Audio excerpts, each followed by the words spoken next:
আসসালামু আলাইকুম। অষ্টম শ্রেণীর শিক্ষার্থী বন্ধুরা, তোমাদের বার্ষিক সামষ্টিক মূল্যায়নের ইংরেজি প্রশ্নপত্রের ধারাবাহিক আলোচনার আজকের পর্বে তোমাদের স্বাগত। আজকে তোমাদের প্রশ্ন থেকে কোশ্চেন নাম্বার 4 নিয়ে হাজির হয়েছি। কোশ্চেন নাম্বার 4-এ তোমরা একটি টেক্সট পাবে, যে টেক্সটটি তোমাদের পাঠ্যপুস্তক থেকে আসতে পারে, আবার পাঠ্যপুস্তকের বাইরে থেকেও আসতে পারে।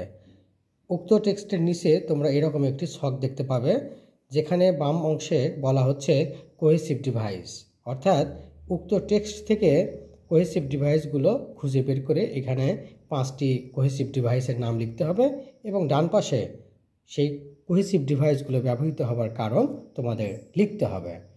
এই সংক্রান্ত আলোচনা তোমাদের পাঠ্যপুস্তকেই রয়েছে। তাহলে দেখে নেওয়া যাক কোথায় সেই আলোচনা রয়েছে।